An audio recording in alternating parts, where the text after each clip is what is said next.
एक शहर में एक आदमी रहता था। वो बहुत ही लालची था। उसने ये सुना हुआ था कि अगर संतों और साधुओं की सेवा करें तो बहुत ज़्यादा धन प्राप्त होता है। ये सोचकर उसने साधु संतों की सेवा करनी शुरू कर दी। फिर एक बार उसके घर बड़े ही चमत्कारी संत आए। उन्होंने उसकी सेवा से प्रसन्न होकर उसे 4 दिए दिए और कहा, इनमें से एक दिया जला लेना और पूर्व दिशा की ओर चले जाना। जहाँ ये दिया बुझ जाएगा वहाँ की जमीन खोद लेना, वहाँ तुम्हें काफ़ी सारा धन मिल जाएगा। अगर फिर भी तुम्हें धन की ज़रूरत पड़े तो दूसरा दिया जला लेना और पश्चिम दिशा की ओर चले जाना। जहाँ ये दिया बुझ जाएगा वहाँ की ज़मीन खोद लेना, तुम्हें बहुत सारा धन मिल जाएगा। फिर भी संतुष्टि ना हो तो तीसरा दिया जला लेना और दक्षिण दिशा की ओर चले जाना। उसी प्रकार दिया बुझने पर जब तुम वहाँ की ज़मीन खोदोगे तो तुम्हें बेअंत धन मिलेगा। जब तुम्हारे पास केवल एक दिया बच जाएगा और एक ही दिशा रह जाएगी तो तुमने ये दिया ना ही जलाना है और ना ही इसे उत्तर दिशा की ओर लेकर जाना है।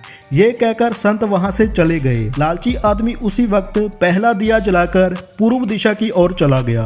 दूर जंगल में जाकर दिया बुझ जाता है और उस आदमी ने उस जगह को खोदा तो उसे पैसों से भरी एक गागर मिली। वो बहुत खुश हुआ। उसने सोचा कि इस गागर को फिलहाल मैं यही रहने देता हूँ, फिर कभी ले जाऊंगा। पहले मुझे जल्दी से पश्चिम दिशा वाला धन देख लेना चाहिए। ये सोचकर उसने दूसरे दिन दूसरा दिया जलाया और पश्चिम दिशा की ओर चल पड़ा। दूर एक उजाड़ स्थान में जाकर दिया बुझ गया। वहां उस आदमी ने जब जमीन खोदी तो उसे सोने की मोहरों से भरा एक घड़ा मिला। उसने घड़े को भी यही सोचकर वही रहने दिया कि पहले दक्षिण दिशा में जाकर देख लेना चाहिए। जल्दी से जल्दी ज्यादा धन प्राप्त करने के लिए वो बेचैन हो गया। अगले दिन वो दक्षिण दिशा की ओर चल पड़ा। दिया एक मैदान में जाकर बुझ गया तो उसने वहां की जमीन खोदी तो उसे हीरो मोतियों से भरी 2 पेटियां मिली। वो आदमी अब बहुत ज्यादा खुश हो गया था। तब वो सोचने लगा कि अगर इन तीनों दिशाओं में इतना धन पड़ा है तो चौथी दिशा में इनसे भी ज्यादा धन होगा। तो फिर उसके मन में ख्याल आया कि संत ने उसे चौथी दिशा की ओर जाने के लिए मना किया था। दूसरे ही पल उसके मन ने कहा कि हो सकता है कि उत्तर दिशा की दौलत संत अपने लिए रखना चाहता हो। मुझे जल्दी से जल्दी उस पर भी कब्जा कर लेना चाहिए। ज्यादा से ज्यादा धन प्राप्त करने की लालच ने उसे संतों के वचनों को दोबारा सोचने का मौका ही नहीं दिया। अगले दिन उसने चौथा दिया जलाया और जल्दी जल्दी उत्तर दिशा की ओर चल पड़ा।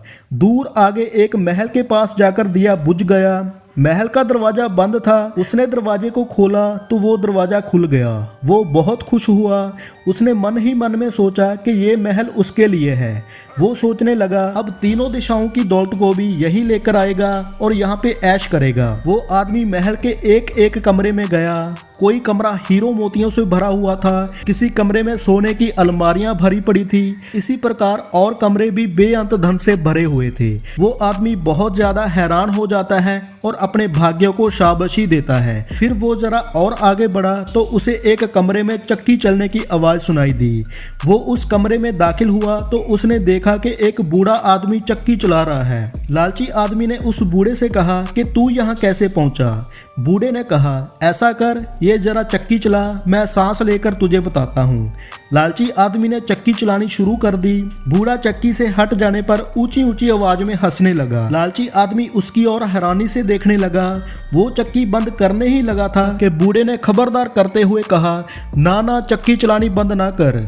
फिर बूढ़े ने कहा, ये महल अब तेरा है, परंतु ये उतनी देर तक खड़ा रहेगा जितनी देर तक तू चक्की चलाता रहेगा। अगर चक्की चलनी बंद हो गई तो महल गिर जाएगा और तू भी इसके नीचे दबकर मर जाएगा। कुछ समय रुककर बूढ़ा आदमी फिर कहने लगा, मैंने भी तेरी तरह लालच करके संतों की बात नहीं मानी थी और मेरी सारी जवानी इस चक्की को चलाते हुए बीत गई। वो लालची आदमी बूढ़े की बात सुनकर रोने लग पड़ा। फिर कहने लगा, अब मेरा इस चक्की से छुटकारा कैसे होगा?